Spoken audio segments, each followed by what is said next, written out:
அனைவருக்கும் வணக்கம். இது உங்கள் கரண்ட் கோச்சிங் சென்டர். இப்ப நம்ம பார்க்க போற வீடியோ என்னன்னா, டிஎன்யூஎஸ்ஆர்பி 2023 கேட்ட கொஸ்டின் பேப்பரை அதை அப்படியே நாங்க இப்ப புது லாவுக்கு சேஞ்ச் பண்ணி கொடுத்துருக்கோம். அதாவது 2023 ஐபிசி, சிஆர்பிசி, ஐஇஏ அப்படி கொஸ்டின் மெத்தட் இருந்துச்சு. இப்போ நாங்க அதை அப்படியே சேஞ்ச் பண்ணி பிஎன்எஸ், பிஎன்எஸ்எஸ், பிஎஸ்ஏ அப்படின்னு சேஞ்ச் பண்ணி இப்போ கொஸ்டின் பேப்பர் ரெடி பண்ணியிருக்கிறோம். லாவுக்கு மட்டும் ரெடி பண்ணியிருக்கிறோம். அதனால்தான் இப்போ இந்த 2025க்கு உங்களுக்கு கொஸ்டின் பேப்பர் இந்த மெத்தட்ல தான் இருக்கும். இப்போ டிஎன்யூஎஸ்ஆர்பிக்கு நீங்க டிபார்ட்மெண்ட் கோட்டாவுக்குன்னு ஒரு படிக்க ஸ்டார்ட் பண்ணிட்டீங்கன்னா, அது கொஸ்டின் ஏரியா எந்த ஏரியாவில் இருக்கும், எந்த பார்ட்ல நாம ரொம்ப அழுத்தம் கொடுத்து படிக்கணும், எந்த பாட்டுக்கு நம்மளுக்கு மேலோட்டமா தெரிஞ்சா போதும், எந்த பாட்டை நம்ம படிக்கவே தேவையில்லை அப்படின்றது உங்களுக்கு நல்லா கிளியரா தெரியணும்னா ப்ரீவியஸ் கொஸ்டின் பேப்பரை நீங்க கண்டிப்பா அனலைஸ் பண்ணி ஆகும். அது ஐபிசி தானே, சிஆர்பிசி தானே, அது நமக்கு தேவையில்லை அப்படின்னு விடக்கூடாது. அதுல இருந்து சேஞ்ச் அப்படியே நம்பர் தான் சேஞ்ச் பண்ணியிருக்கிறாங்க. நாம அது எப்படி இருக்கு, முதல்ல டெப்தா உள்ள இருக்கா இல்ல சப்செக்ஷன் எல்லாம் படிக்கணுமா, இப்ப இருக்கிற பிஎன்எஸ்எஸ்க்கெல்லாம் நம்ம சப்செக்ஷன் நிறைய இருக்கு, இப்ப சப்செக்ஷன் படிக்கணுமா இல்ல நம்ம மேலோட்டமா தெரியணுமா, ஃபர்ஸ்ட் நம்ம எதை அக்யூரேட்டா படிக்கணும் அப்படின்ற ஒரு கிளியரான ஒரு ஐடியா உங்களுக்கு கண்டிப்பா தெரியணும். அப்படி தெரிஞ்சாதான், ஏன்னா உங்களுக்கு மிஞ்சி போனா ஒரு 80 நாள் தான் உங்களுக்கு டைம் இருக்கும். அந்த 80 நாள்ல நீங்க எதை படிச்சா மட்டும் போதுன்ற ஒரு கிளாரிஃபைடோ படிக்கணும். அப்படி படிச்சாதான் எக்ஸாம்ல சக்சஸ் பண்ண முடியும். ஜிகேல 30க்கு அதுக்கு ஒரு பேட்டர்ன் இருக்கு. அது மாதிரி இப்போ லாவுக்கும் ஒரு பேட்டர்ன் இருக்குல்ல, அந்த இதுதான். இப்போ அதை பேஸ் பண்ணி தான் உங்களுக்கு நாங்க இந்த கொஸ்டின் பேப்பர் அனலைஸ் எங்க டெஸ்ட் பேட்ச்ல கொடுத்துருக்கோம். அதுக்கு முன்னாடி எங்களுடைய டெஸ்ட் பேட்ச்ல ஜாயின் பண்ண விருப்பம் இருந்தா டிஸ்கிரிப்ஷன் கீழே வாட்ஸ்அப் லிங்க் இருக்கு, அதுல ஜாயின் பண்ணுங்க. மற்ற டீட்டெயில் எல்லாமே நாங்க சொல்லுவோம். இல்லைன்னா இந்த ஸ்கிரீன்ல தெரியுற இந்த நம்பருக்கு கால் பண்ணுங்க, 7904182924. இந்த நம்பருக்கு கால் பண்ணீங்கன்னா நாங்க டீட்டெயில் எல்லாத்தையுமே சொல்லுவோம். ரொம்ப ரொம்ப கம்மியான ஃபீஸ்ல நாங்க ஆன்லைன் டெஸ்ட் பேட்ச் கனெக்ட் பண்ணிருக்கோம். இப்போ உங்களுக்கு வந்து எக்ஸாம் வர்ற வரைக்குமே நாங்க டெஸ்ட் பேட்ச் கனெக்ட் பண்ணுவோம். அதாவது நாங்க ஃபர்ஸ்ட் வந்து 80 நாள், இந்த 80 நாள் தான் உங்களுக்கு இருக்கணும். இந்த 80 நாளுக்கான ஒரு ஷெடியூல் போட்டு தான் டெஸ்ட் பேட்ச் இப்போ கண்டக்ட் பண்றோம். குறுகிய நாள் தான் இருக்கு. இந்த குறுகிய நாள்ல எப்படி படிக்கணும்னா, நீங்க எதனா ஒரு டெஸ்ட் பேட்ச் போட்டாதான் ஜாயின் உங்களால படிக்க முடியும். சும்மா நானும் படிக்கிறேன்னு படிச்சுனே இருந்தீங்கன்னா கண்டிப்பா சக்சஸ் ஆகாது. அதுக்கு டெஸ்ட் பிராக்டிஸ்ன்னு வேணும். இப்ப பாருங்க, இப்ப நான் உங்களுக்கு சாம்பிளுக்கு இந்த வீடியோவில் காட்டுறேன். இந்த வீடியோவை பார்த்தாலே உங்களுக்கு அதை பத்தின ஒரு கிளாரிஃபை தெரியும். இப்ப தேர்தல்களில் ஆள்மாறாட்டம் செய்வது குற்றம் என பாரதிய நீதி சட்டம் எப்பிரிவு கூறுகிறது? தேர்தல்களில் ஆள்மாறாட்டம் செய்வது. இப்ப ஆன்சர் பாத்தீங்கன்னா பிரிவு 172. 172 தான் தேர்தல்கள்ல ஆள்மாறாட்டம் செய்வது குற்றம்னு சொல்லுவோம். அப்ப பிரிவு 170 என்ன சார் சொல்லுது? பிரிவு 170 என்ன சொல்லுதுன்னா லஞ்சம்னு சொல்லுது. தேர்தல்கள்ல லஞ்சம், அது வந்து 170 லஞ்சம் சொல்லுது. 171 பாருங்க, 171 என்ன சொல்லுதுன்னா தேர்தலில் தகாத முறையில செல்வாக்க பயன்படுத்துறது. தகாத முறையில செல்வாக்க பயன்படுத்துறத பத்தி சொல்றது 171. 173 பாருங்க, லஞ்சம் கொடுத்ததற்கு தண்டனை, லஞ்சம் கொடுத்ததற்கு பனிஷ்மெண்ட், அதை பத்தி சொல்றது 173. அப்போ இப்போ உங்களுக்கு இந்த 4 செக்ஷன் நல்லா கிளியரா தெரியுதா? அப்ப ப்ரீவியஸ் கொஸ்டின் அதுதான் கேட்டிருந்தாங்க. இதை அப்படியே பிஎன்எஸ்ல மாத்திருக்கிறோம். அப்ப இதுல வந்து கண்டிப்பா ஒரு கொஸ்டின் வரும். அப்ப 170ன்றது லஞ்சம், 171ன்றது தேர்தலில் தகாத முறையில செல்வாக்க பயன்படுத்துறது, 172ன்றது தேர்தலில் ஆள் மாறாட்டம், 173ன்றது லஞ்சத்திற்கான பனிஷ்மெண்ட். இப்ப 4 ஆப்ஷன் நல்லா கிளியரா இருக்குன்னு நினைக்கிறேன். அடுத்த கொஸ்டின் பாருங்க, 92 என்ன சொல்லுதுன்னா வாக்கியம். இது மாதிரி வாக்கியத்துல கொடுப்பாங்க. டிஎன்பிஎஸ்சி உடைய கூற்று வாக்கியம் கூட வச்சிடலாம். ஆனா இந்த டிஎன்எஸ்ஆர்பில கொடுக்குற கூற்று வாக்கியம் தான் ரொம்ப சின்னதா அப்படியே சிம்பிளா இருக்கிற மாதிரி இருக்கும். ஆனா நம்மள குழப்பி விட்டுரும். இப்ப பாருங்க, அபராதம் செலுத்தாமைக்கு சிறை தண்டனை. செலுத்தாமைக்கு சிறை தண்டனை சொல்றது பிரிவு 8 சப்செக்ஷன் 1 சொல்லுது. இது சரியா அப்படின்னு பாத்தீங்கன்னா இது தப்பு. அபராதம் செலுத்தாமைக்கு சிறை தண்டனை பிரிவு 8 சப்செக்ஷன் 1ன்றது தப்பு. நல்லெண்ணத்தோடு தெரிவிக்கப்பட்ட செய்தி, நல்லெண்ணத்தோடு தெரிவிக்கப்பட்ட செய்தி பிரிவு 30ன்னு சொல்லுது. அதுவும் தப்பு. அப்ப என்னது, 1 மற்றும் 2 தவறு. அதனால ஞாபகம் வச்சுக்கணும். ஏன்னா அபராதம் செலுத்தாமைக்கு சிறை தண்டனை பத்தி சொல்றது 8 சப்செக்ஷன் 2. அப்ப பாருங்க சப்செக்ஷன் 2 கேட்டுக்கிறாங்க.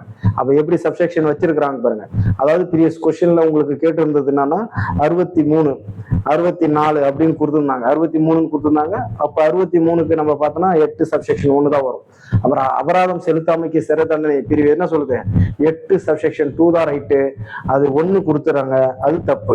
அப்ப 8 சப்செக்ஷன் 1 அபராத தொகை அந்த கடப்பாடு எவ்வளவு அபராதம் கட்டணும், எப்படி கட்டணும், அப்படி கட்டணும் எவ்வளவு அப்படின்னு சொல்ல வர்றதுதான் என்னது, அந்த கடப்பாடை சொல்றதுதான் 8 சப்செக்ஷன் 1 அபராத தொகை. அதை பத்தி சொல்றது 8 சப்செக்ஷன் 1, அது செலுத்தலைன்னா சிறை தண்டனை பத்தி சொல்றது 8 சப்செக்ஷன் 2. ரொம்ப கிளியரா உங்களுக்கு தெரியும்னு நினைக்கிறேன். அப்ப நீங்க இது மாதிரி படிக்கக்குள்ள இந்த கிளியரன்ஸ் வராது. இதே நீங்க எக்ஸாம் அட்டன் பண்ணக்குள்ளதான், டெஸ்ட் அட்டன் பண்ணக்குள்ளதான் உங்களுக்கு அந்த கிளியரன்ஸ் கிடைக்கும். அதே மாதிரி பாருங்க, நல்லெண்ணத்தோடு தெரிவிக்கப்பட்ட செய்தி பிரிவு 30ன்னு சொல்றாங்க. பிரிவு 30 தப்பு. நல்லெண்ணத்தோடு தெரிவிக்கப்பட்ட செய்தி என்னன்னா, நல்லெண்ணத்தோடு தெரிவிக்கப்பட்ட செய்தி வந்து பிரிவு 31, அதை 30ன்னு கொடுத்துட்டாங்க. அப்புறம் 31 தான் நல்லெண்ணத்தோடு தெரிவிக்கப்பட்ட செய்தி. புரியுதுங்களா?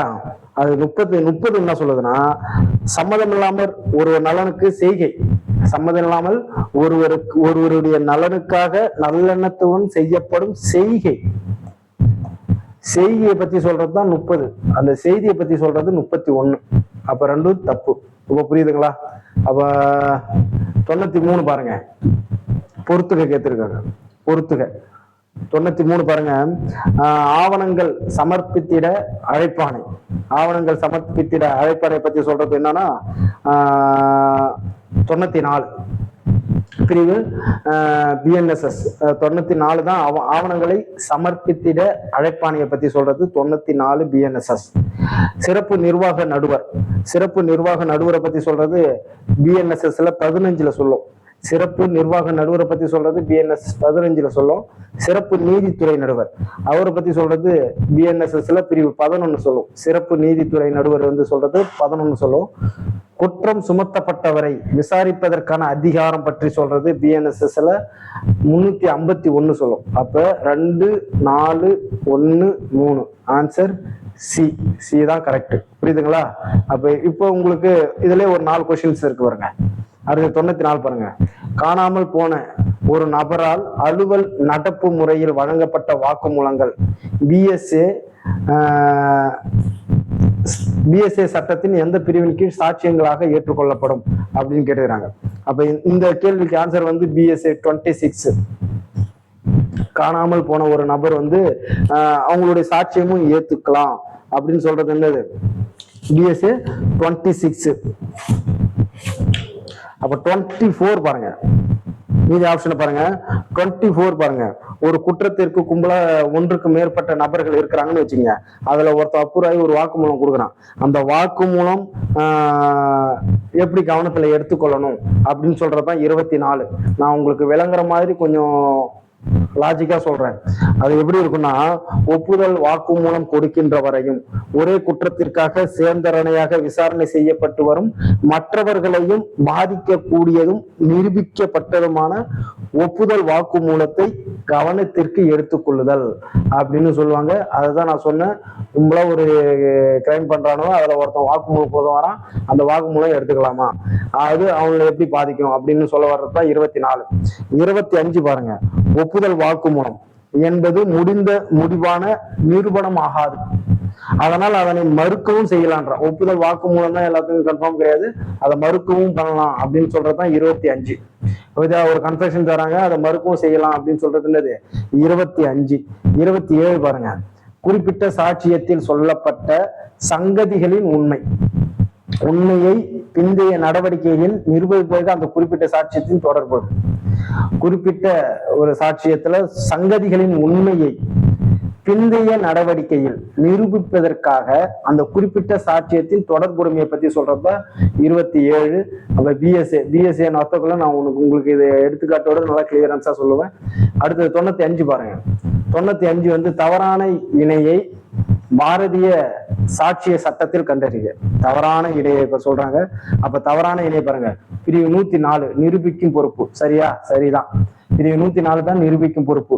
பிரிவு 118 வரதட்சணை மரணமாக அனுமானித்தல். சரின்னா சரிதான், இதுவும் சரிதான். 118 என்ன சொல்லுது, வரதட்சணையை மரணமாக அனுமானித்தல், அதை பத்தி தான் சொல்லுது. பிரிவு 74 பாருங்க, பொது ஆவணங்கள். சரிதான், 74 என்ன சொல்லுது? பொது ஆவணங்களை பத்தி தான் சொல்லுது. அப்ப அதுவும் சரி. பிரிவு 15 பாருங்க, காவல்துறை அதிகாரியிடம் கொடுக்கப்பட்ட ஒப்புதல் வாக்குமூலம். அப்ப காவல்துறை அதிகாரியிடம் கொடுக்கப்பட்ட ஒப்புதல் வாக்குமூலம் தான் தப்பு. காவல்துறை அதிகாரியிடம் கொடுக்கப்பட்ட ஒப்புதல் வாக்குமூலம் தான் தப்பு. 15ன்றது ஏற்புரை விளக்கம். 15ன்றது என்னது? ஏற்புரை விளக்கம். அது நல்லா தெரிஞ்சுக்கணும், புரியுதுங்களா? 15ன்றது ஏற்புரை விளக்கம். அப்ப காவல்துறை அதிகாரியிடம் கொடுக்கப்பட்ட ஒப்புதல் வாக்குமூலம், அப்ப இது எது சொல்லுதுன்னா 23 சொல்லுது. பிஎஸ்ஏ 23 தான் காவல்துறை அதிகாரியிடம் கொடுக்கப்பட்டத ஒப்புதல் வாக்குமூலம் வந்து ஒரு சாட்சியமா ஏத்துக்கலாம்னு சொல்றது. அப்ப 96 பாருங்க, 96 வந்து பொறுத்துகையில கேட்டிருக்காங்க. 96 பொறுத்துக. ஒண்ணு வந்து குற்றமுறு அத்துமீறல். ஒண்ணு வந்து குற்றமுறு அத்துமீறல் எது சொல்லுது? 325 சப்செக்ஷன் 1 தான் சொல்லுது. அப்ப அதுக்கு ஒண்ணுக்கு ஒன்னே கொடுத்துட்டாங்க. குற்றமுறை அத்துமீறல்ன்றது என்னது? 329 சப்செக்ஷன் 1 தான் சொல்லுது. வீட்டினுள் அத்துமீறி நுழைதல். வீட்டினுள் அத்துமீறி நுழைதலை பத்தி சொல்றது 329 சப்செக்ஷன் 2 சொல்லுது. வீட்டினுள் அத்துமீறி நுழைதலை பத்தி சொல்றது எது? 329 சப்செக்ஷன் 2 சொல்லுது. வீட்டில் கண்ணமிடுதல் அதை பத்தி சொல்றது என்னது? 330 சப்செக்ஷன் 2 சொல்லுது. வீட்டில் கண்ணமிடுதல் பத்தி சொல்றது 330 சப்செக்ஷன் 2 சொல்லுது. இரவில் வீட்டில் கண்ணமிடுதல் பத்தி சொல்றது 331 சொல்லுது. அப்ப இது 4. இதுல இருந்து கண்டிப்பா ஒரு கொஸ்டின் ஒண்ணுங்க, ரொம்ப ரொம்ப முக்கியம். பாருங்க, இந்த ப்ரீவியஸ் கொஸ்டினை பார்த்தாதான் உங்களுக்கு என்னது, எப்படி படிக்கணும், என்ன படிக்கணும்னு நல்ல விளக்கம் தெரியும். அதனால ப்ரீவியஸ் கொஸ்டின் பேப்பரை அனலைஸ் பண்றது ரொம்ப முக்கியம். அப்ப எப்படி கொஸ்டின் இருக்கும் அப்படின்றத தெரியணும்ல. அப்ப குற்றமுறு அத்துமீறல், குற்றமுறு அத்துமீறல் பிஎன்எஸ் 329 சப்செக்ஷன் 1 கிளியரா தெரியுதா?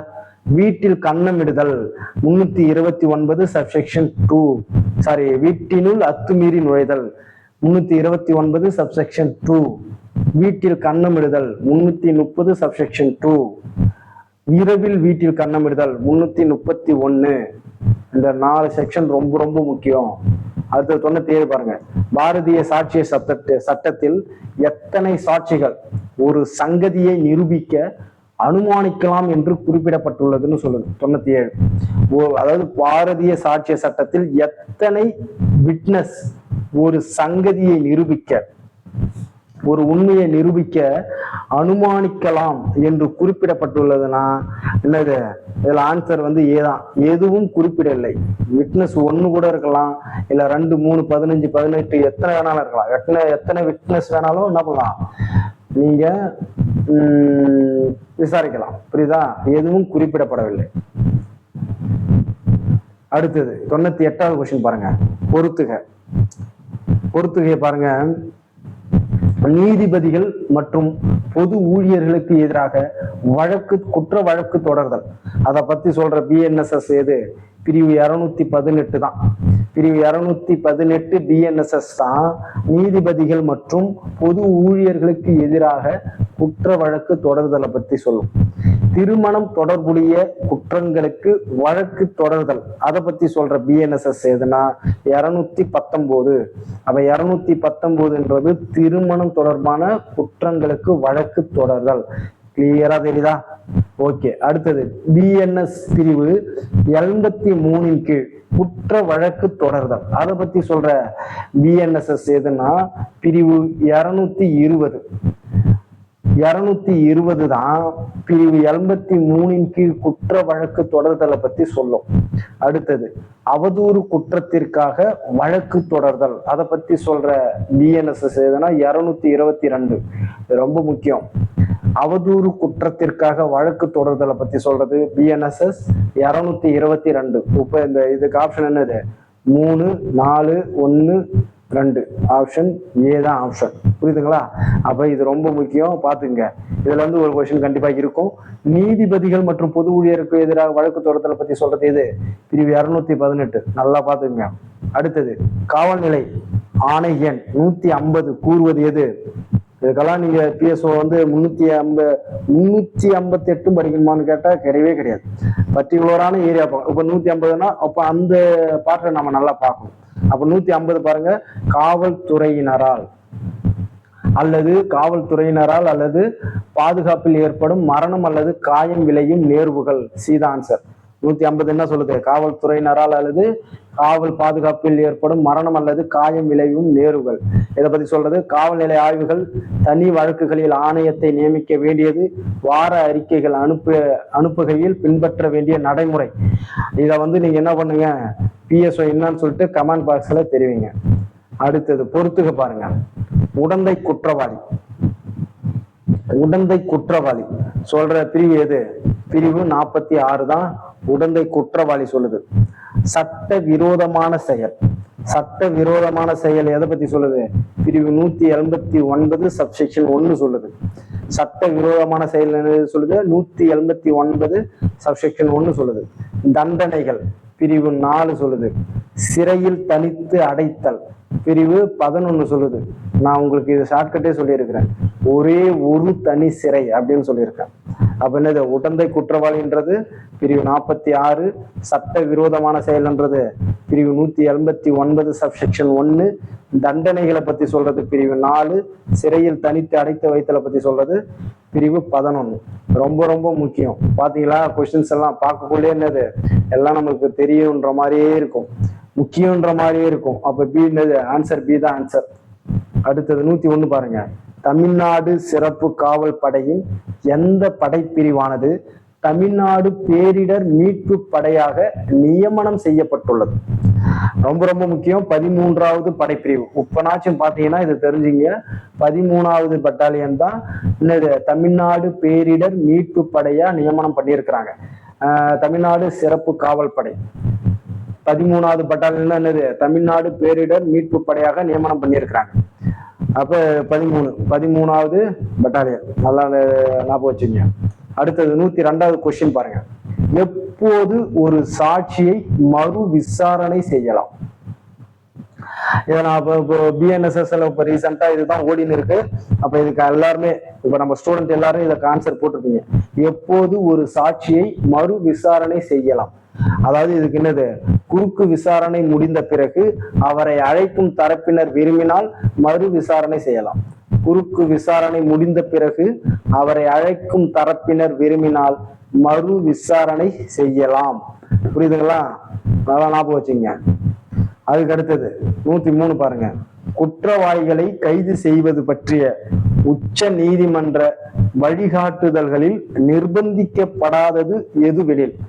குற்றவாளிகளை கைது செய்வது பற்றிய உச்ச நீதிமன்ற வழிகாட்டுதல்களில் நிர்பந்திக்கப்படாதது எது சொல்லல? கைவிலங்கை பயன்படுத்துவதை பத்தி தான் சொல்லல. இதெல்லாம் ஈஸியா போட்டுருவீங்க. ஆனா இப்ப கைவிலங்கும் பயன்படுத்தலாம் அப்படின்னு பிஎன்எஸ்எஸ்ல புதுசா சொல்லிட்டாங்க. 104 அது என்ன பிஎன்எஸ்எஸ்ன்னு இப்ப நம்ம ஸ்டூடெண்ட் வந்து கமெண்ட்ஸ்ல எல்லாருமே தெரிவிக்கணும். 104 பாருங்க. ஒரு சட்ட விரோதமான கும்பலின் உறுப்பினராக இருக்கும் ஒருவருக்கு பிஎன்எஸ் எந்த பிரிவு தண்டனை விவரத்தை அளிக்கிறது? ஒரு சட்டவிரோதமான கும்பலின் உறுப்பினர், புரியுதுங்களா? அதுல இருக்கும் ஒருவருக்கு பிஎன்எஸ் எந்த பிரிவு தண்டனை விவரத்தை அளிக்கிறது அப்படின்னா 179 சப்செக்ஷன் 2. நல்லா பாத்துங்க. இதெல்லாம் நான் நடத்தக்குள்ளேயே நான் சொல்லியிருந்தேன். ஒவ்வொரு செக்ஷனுக்கும் அப்படியே உங்களுக்கு என்ன பண்ணேன், எக்ஸ்பிளைன் பண்ணினே வந்தேன். 179 சப்செக்ஷன் 2 தான் என்ன சொல்லுது? சட்டவிரோதமான கும்பலுக்கு என்ன பண்ணுது? உறுப்பினராக இருக்கிறதுக்கு தண்டனையை பத்தி சொல்லுது. அடுத்தது பாருங்க. சப்செக்ஷன் 1 பாருங்க. 1 என்ன சொல்லுதுன்னா, 1 என்ன சொல்லுது? 179 சப்செக்ஷன் 1 என்ன சொல்லுதுன்னா, 5 அல்லது அதற்கு மேற்பட்டவங்க, 5 அல்லது அதுக்கு மேற்பட்ட ஒரு கும்பலை சேர்ந்தவர், அதுதான் வந்து சட்டவிரோதமான கும்பல். அப்ப சட்டவிரோதமான கும்பல் எத்தனை பேருக்கு மேல இருக்கணும்? 5 பேருக்கு மேல இருக்கணும் முதல்ல அது தெரியணும். அப்படி அந்த சட்டவிரோதமான கும்பல்னு அழைப்பாங்க. 5 பேருக்கு மேல, 5 அல்லது அதுக்கு மேற்பட்ட மேல பொதுவான நோக்கம், ஏன்னா வந்து ஒரு சட்டத்துக்கு எதிராக ஒண்ணு செயல்பட்டாங்கன்னா அதான் சட்டவிரோதமான கும்பல் அப்படின்னு சொல்றதுதான் 179 சப்செக்ஷன் 1. அதுக்கான பனிஷ்மெண்ட்டை பத்தி சொல்றது 179 சப்செக்ஷன் 2. புரியுதுங்களா? இப்ப தெரியும் நினைக்கிறேன். அதாவது சட்டவிரோத உறுப்பினராக இருக்கிறதுக்கு சப்செக்ஷன் 2. சப்செக்ஷன் 3 பாருங்க. சப்செக்ஷன் 3 என்ன சொல்லுதுன்னா, ஒரு சட்டவிரோதமான கும்பலை கலைந்து செல்ல உத்தரவு போடுறாங்க. அப்படி உத்தரவு போட்டும்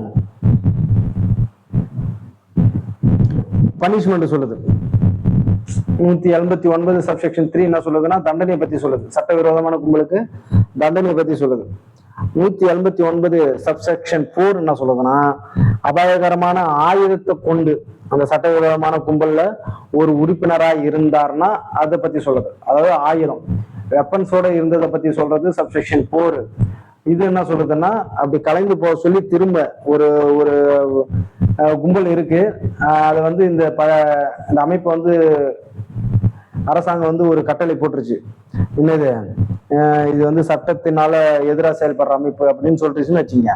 அப்படி சொல்லியும் அந்த அமைப்புல போய் உறுப்பினராக சேர்ந்தாங்கன்னா அதை பண்ணி சொல்றதுதான் 179 சப்செக்ஷன் 3. 179 சப்செக்ஷன் 2 என்ன சொல்லுது, ஒரு சட்டவிரோதமான கும்பல்ல உறுப்பினராக இருக்கும், அதை பத்தி சொல்லுது. ஒரு 5 பேருக்கு மேல இருந்தா ஒரு சட்டவிரோதமான கும்பல் 5 பேருக்கு மேல இருக்கணும். அடுத்தது பாருங்க 105 பாருங்க, கொலை வழக்கு மீதான விசாரணையை நடத்தும் நீதிமன்றம். கொலை வழக்கு மீதான விசாரணையை நடத்தும் நீதிமன்றம் எது? அமர்வு நீதிமன்றம். கொலை வழக்கு, ஒரு கொலை வழக்கு நீதிமன்றம் ஒரு சரி ஓகே, அதாவது ஒரு என்னது தூக்கு தண்டனை கொடுக்குறாங்க, அமர்வு நீதிமன்றம் தூக்கு தண்டனை கொடுக்குதுன்னா அதோடைய ரிப்போர்ட்டை யாருக்கு அனுப்போம்? ஹைகோர்ட்டுக்கு அனுப்போம். புரியுதுங்களா? அதுதான். அப்ப கொலை வழக்கு மீதான விசாரணையை நடத்தும் நீதிமன்றம் எது? அமர்வு நீதிமன்றம், செஷன்ஸ் கோர்ட். அதுதான். அடுத்து 106 பாருங்க.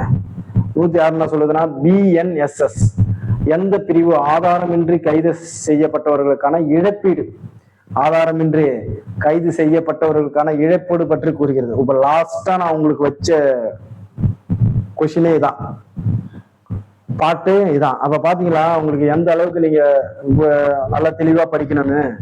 நான் அதுக்குதான் உங்களுக்கு திரும்ப திரும்ப சொல்றேன், இதெல்லாம் கொஸ்டின் ஏரியா உள்ள பாட்டு, இதை நல்லா படிங்க, இத கண்டிப்பா கொஸ்டின்ஸ் இருக்கு அப்படின்னு நான் உங்களுக்கு எல்லாருக்கும் நான் வாய்ஸ் ஃபைல் போடுறதே அதான், இன்ஸ்ட்ரக்ஷன் கொடுக்கறதே அதான். அப்ப BNSS எந்த பிரிவு ஆதாரமின்றி கைது செய்யப்பட்டவர்களுக்கான இழப்பீடு பற்றி கூறுகிறது அப்படின்னு பாத்தீங்கன்னா பிரிவு 399. ரொம்ப ரொம்ப முக்கியம், பிரிவு 399. அப்ப 397 பாருங்க. 397 என்ன சொல்லுது? எல்லாரும் நீங்க இந்த வீடியோ பாக்குறீங்க, டக்குன்னு என்ன பண்ணணும், நீங்க ஆன்சர் சொல்லணும், கமெண்ட்ஸ்ல அப்படியே டக்கு டக்குன்னு சொல்லணும். லைவா இருந்தா சொல்லலாம். சரி ஓகே. 397 பாருங்க, பாதிக்கப்பட்டவருக்கு சிகிச்சை அளித்தல். இது வந்து ஒரு கதையாவே இருக்கு. இதை நான் உங்களுக்கு வீடியோ சொல்லக்குள்ள நான் இந்த கதையை சொல்றேன். இயல் 29 தீர்ப்பை பத்தி வரும். அப்ப இந்த தீர்ப்பு பத்தி சொல்லக்குள்ள இந்த ஒரு கதை இருக்கு, அதை நான் சொல்றேன். பிரிவு 397 என்ன சொல்லுதுன்னா, பாதிக்கப்பட்டவருக்கு சிகிச்சை அளித்தல். 397 என்னது? பாதிக்கப்பட்டவருக்கு சிகிச்சை அளித்தல். 398 பாருங்க, சாட்சி பாதுகாப்பு திட்டம். புரியுதுங்களா? விட்னஸ் ப்ரொடக்ஷன், விட்னஸ் ப்ரொடக்ஷன் பண்ற ஸ்கீம், அதை பத்தி சொல்றதுதான் 398. இப்போ 397ன்றது பாதிக்கப்பட்டவருக்கு, விக்டிம்க்கு வந்து ட்ரீட்மெண்ட் சொல்றது 397. 398 வந்து விட்னஸோடைய ப்ரொடக்ஷன். புரியுதுங்களா? 399 தான் ஆதாரமின்றி கைது செய்யப்பட்டவருக்கான இழப்பீடு. 400 பாருங்க, 400 ரொம்ப முக்கியம்.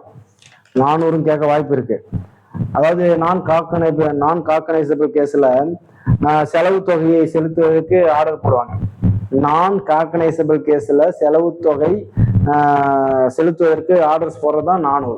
புரியுதுங்களா? அடுத்தது 107 பாருங்க.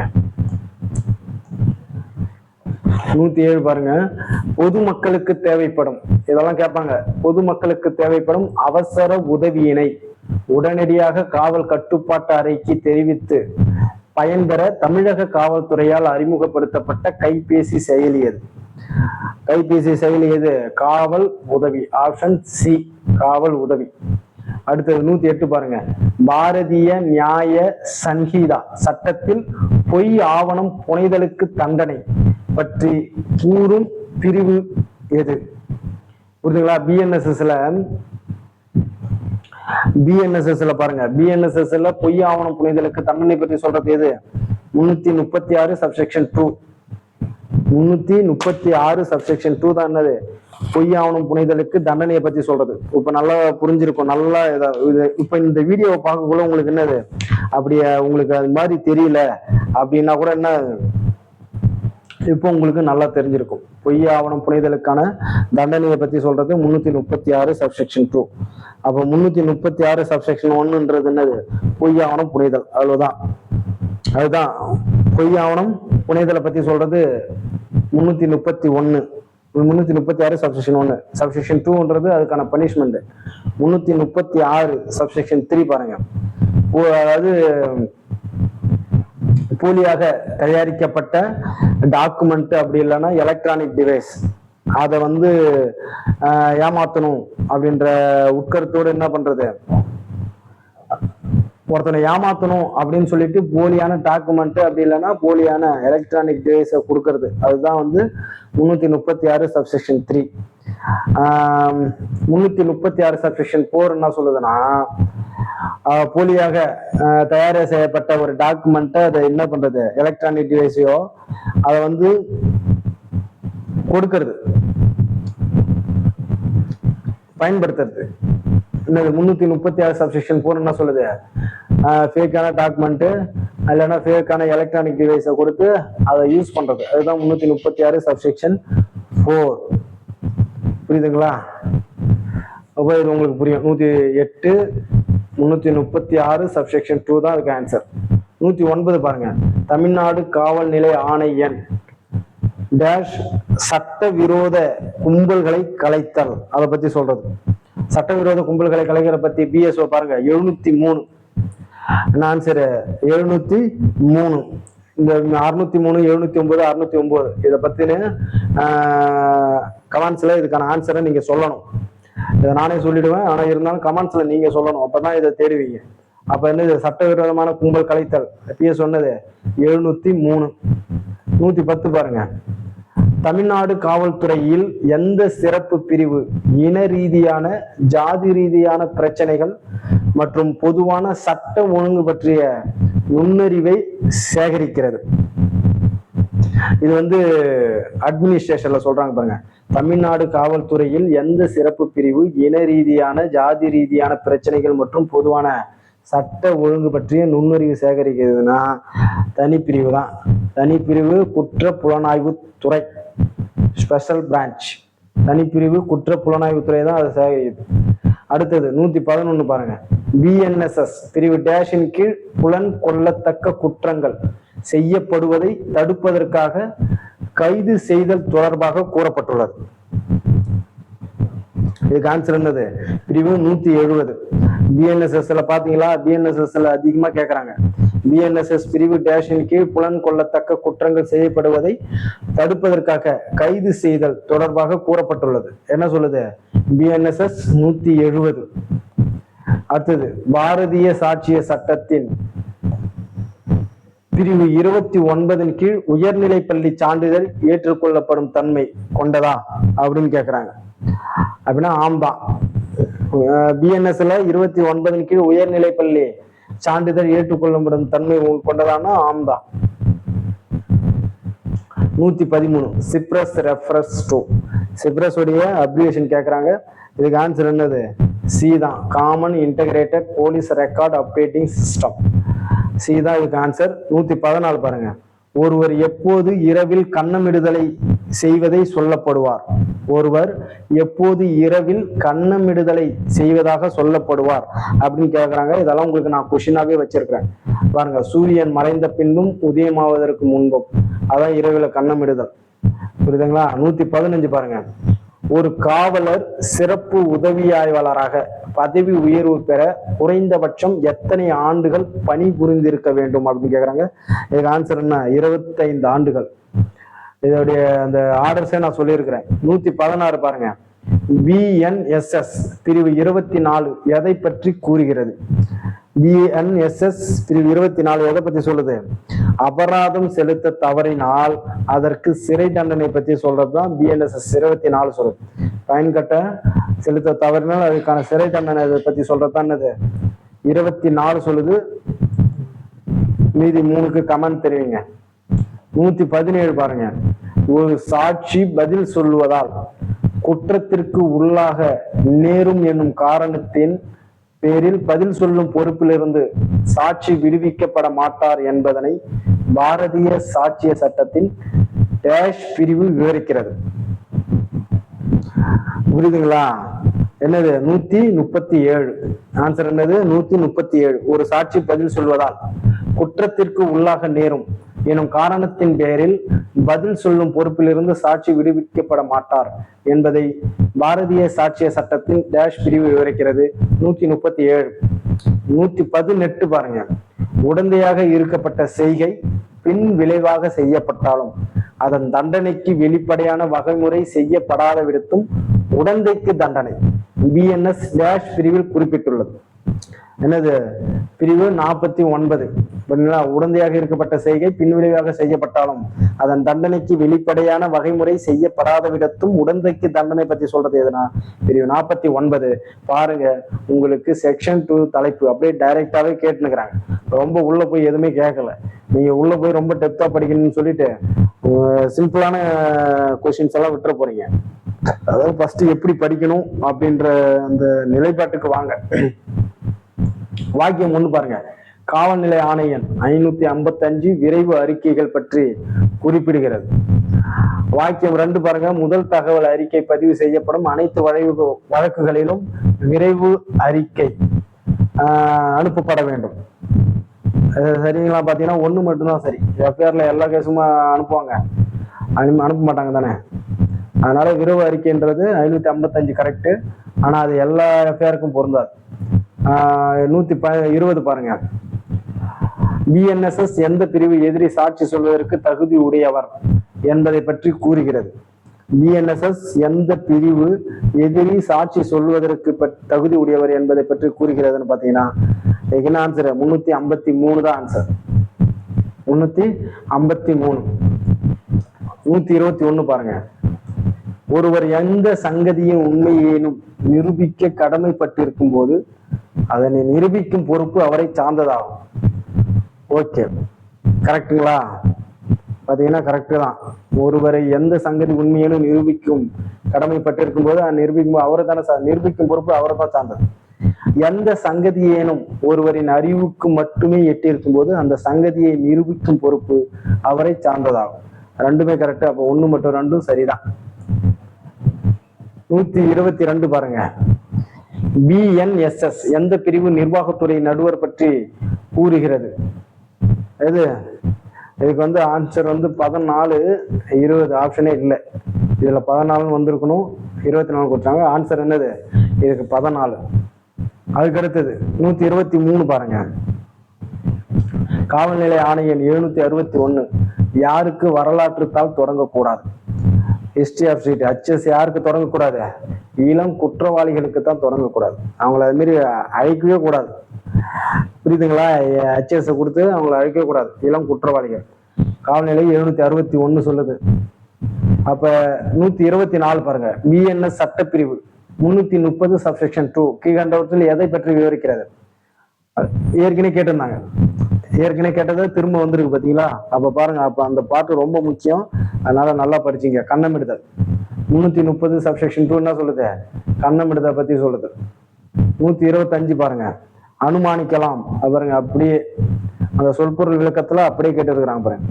அனுமானிக்கலாம் என்ற பதம் பாரதிய சாட்சிய சட்டத்தில் டேஷ் பிரிவில் கூறப்பட்டுள்ளதுன்னா 2 சப்செக்ஷன் A சொல்லியிருக்கு. அப்ப அந்த சொற்பொருள் விளக்கம் 3லுமே இருக்கு. அந்த 3த்தையும் நல்லா படிச்சுக்கணும். அதுக்கு ஷார்ட்கட்டும் சொல்லியிருக்கிற, நல்லா பார்த்துக்குங்க. 126 பாருங்க. காவல்நிலை ஆணை 117 தலைமை காவலர்களின் ரகசிய கோப்புகளை பராமரிப்பதற்கும் பாதுகாத்து வைப்பதற்கும் பொறுப்புடைய அதிகாரி யார் அப்படின்னு பாத்தீங்கன்னா இதுக்கு உட்கோட்ட அதிகாரி. ஆப்ஷன் B உட்கோட்ட அதிகாரி.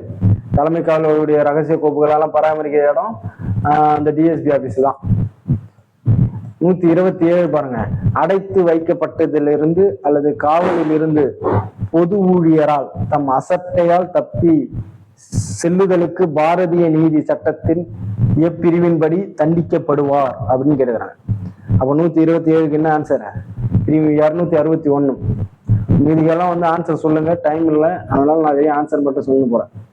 நீங்க கமெண்ட்ஸ்ல தெரிவிக்கணும். 262 என்ன, 263 என்ன, 264 என்னன்னு சொல்லணும். எனக்கு டைம் இல்லாததுனால நான் என்ன பண்றேன், உங்களுக்கு வெறும் ஆன்சர் மட்டும் சொல்றேன். அடுத்தது 128 பாருங்க. பின்வருவனவற்றுள் எது தமிழ்நாடு மாநில குற்ற ஆவண காப்பகத்தின் அங்கம் அல்ல அப்படின்னு கேட்டேன். இதெல்லாம் அட்மினிஸ்ட்ரேஷன் ரொம்ப ரொம்ப முக்கியம். அப்ப இது என்னது, இதுக்கு ஆன்சர் என்னது, தமிழ்நாடு தடய அறிவியல் ஆய்வு கூடம்.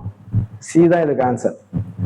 எது தமிழ்நாடு மாநில குற்ற ஆவண காப்பகத்தின் அங்கம் அல்ல அப்படின்னு கேட்டாங்கன்னா தமிழ்நாடு தடய அறிவியல் ஆய்வு கூடம். 129 பாருங்க. ஆயுதங்களுடன் ஊர்வலம் செல்வதையோ அல்லது கூட்டு பயிற்சி செய்வதையோ தடை செய்ய ஆணையிட அதிகாரம் உடையவர் யார்? புரியுங்களா? ஆணையிட அதிகாரம் உடையவர் யாரு? ஒரு ஆயுதங்களோட ஊர்வலமா போனா, ஒரு கூட்டு பயிற்சி செய்யறான், அதை வந்து தடை பண்றதுக்கு யார் அதிகாரம் உடையவர் அப்படின்னு பாத்தீங்கன்னா மாவட்ட நடுவர். மாவட்ட நடுவர்கிட்ட தானே எல்லாம் பர்மிஷன் கேட்கணும். அடுத்தது 130 பாருங்க. பிஎன்எஸ்எஸ் பிரிவு டேஷ் கீழ் நீதிமன்றங்கள் சுருக்க விசாரணை செய்வதற்கான அதிகாரம் பெற்றுள்ளது. அப்ப நீங்க என்ன பண்ணீங்க, இப்பதான் இப்ப ரீசெண்டா இந்த சுருக்க விசாரணை எல்லாம் முடிச்சேன். அப்ப இதுக்கு ஆன்சர் என்னது, 283. புரியுதுங்களா எதுக்கு அந்த சுருக்க விசாரணையை பத்தி நான் அவ்வளவு டீட்டெயிலா நடத்தினேன்னு?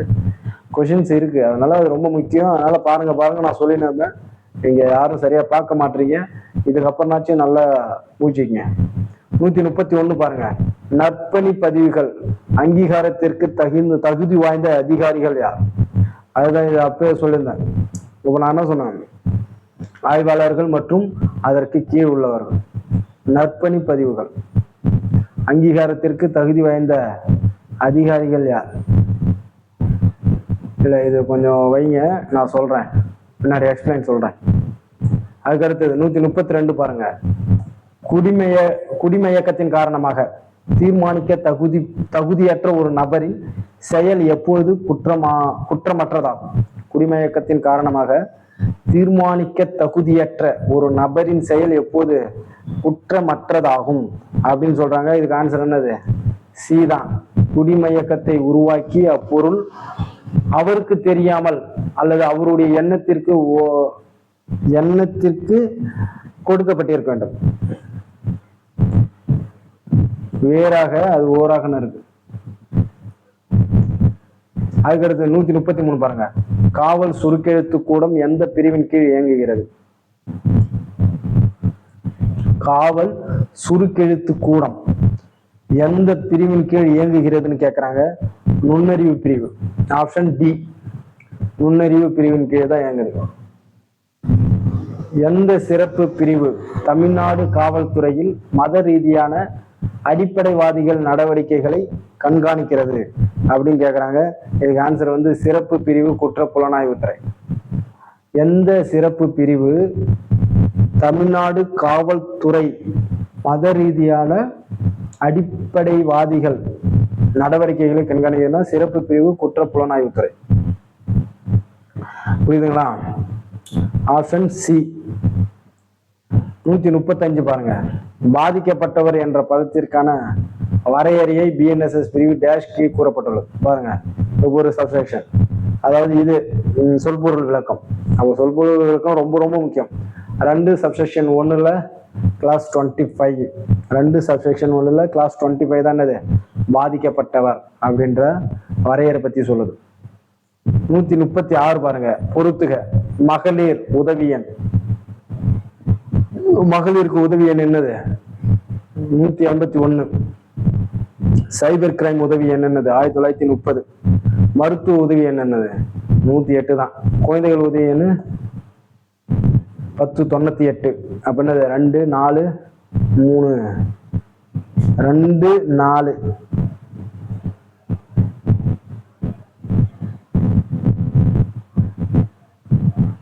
2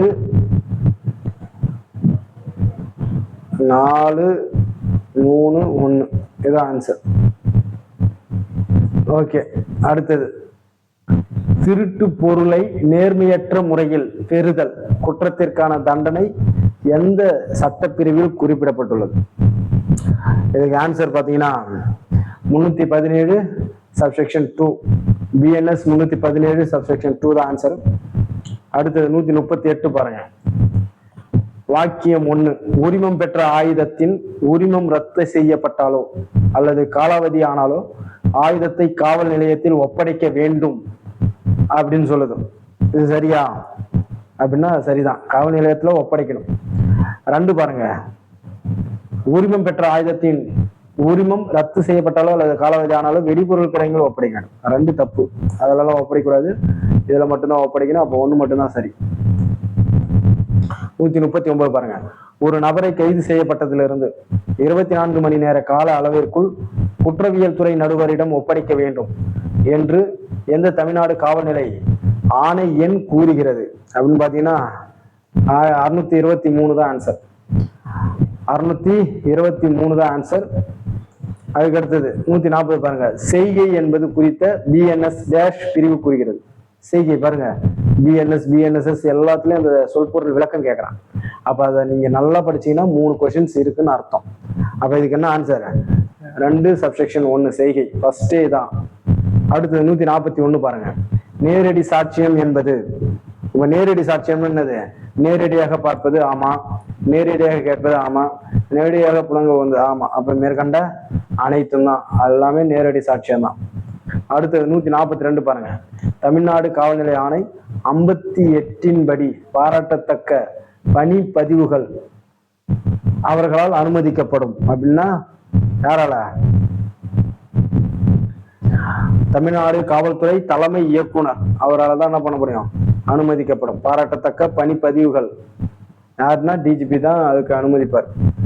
பிஎன்எஸ் பிரிவு 146 கீழ் வருவனவற்றுள் எதை பற்றி குறிப்பிடுகிறது?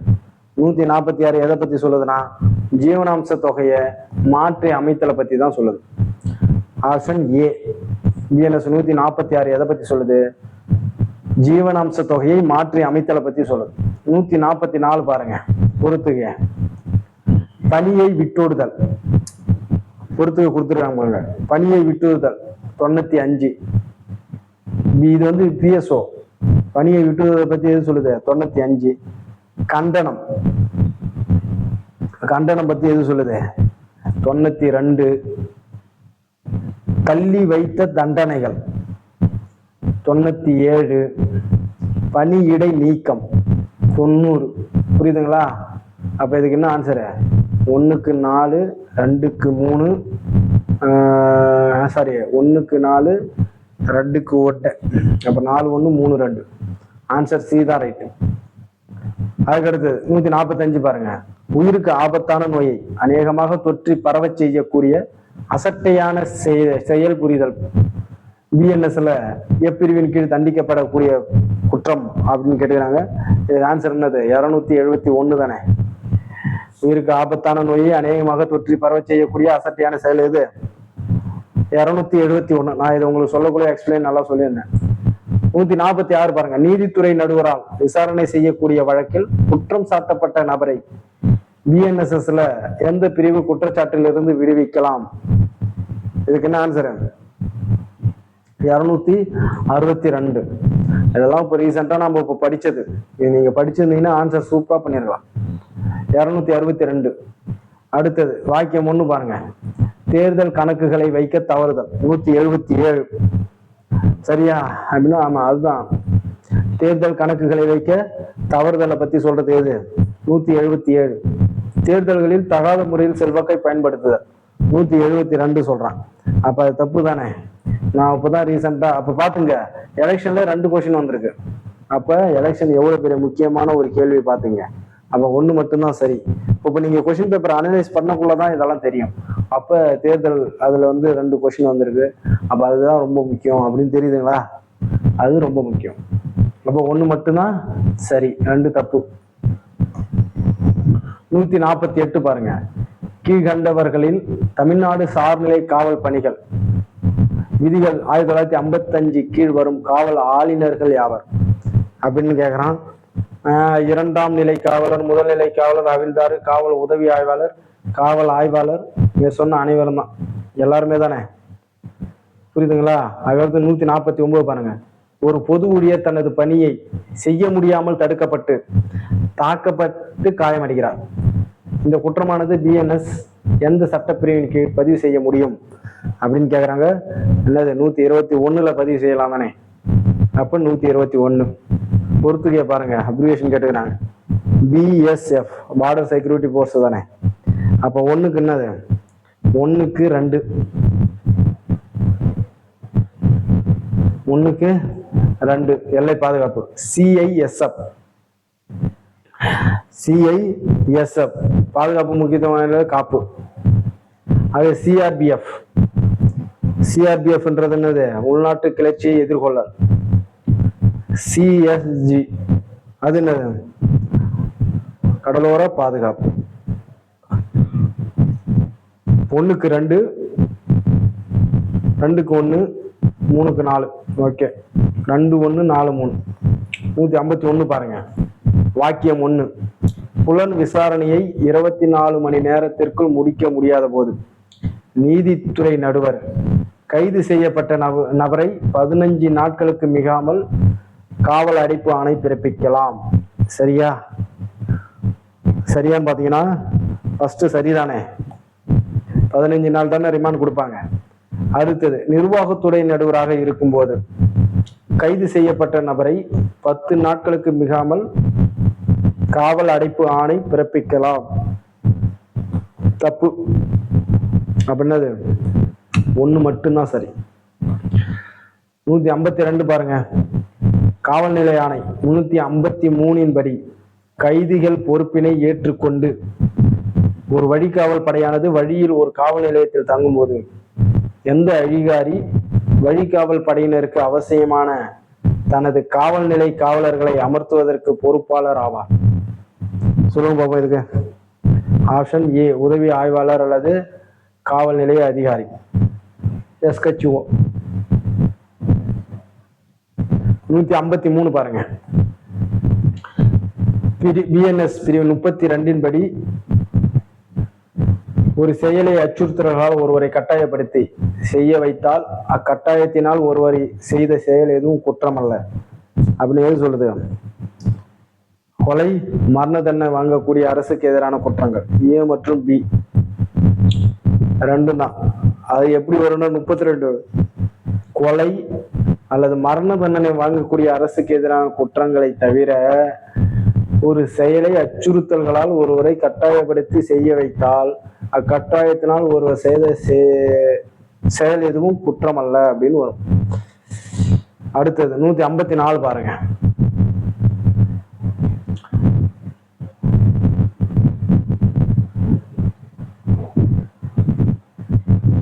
பாத்தீங்களா கொஸ்டின் எப்படி இருக்கு பாருங்க. அப்ப இது மாதிரிதான் நீங்க என்ன பண்ணணும், எல்லாத்தையும் ப்ரிப்பேர் பண்ணணும். இது மாதிரி ப்ரிப்பேர் பண்ணாதான் உங்களுக்கு ஆன்சர் வந்து ஈஸியா எந்த கொஸ்டின்ல இருந்தாலும் ஆன்சர் பண்ண முடியும்.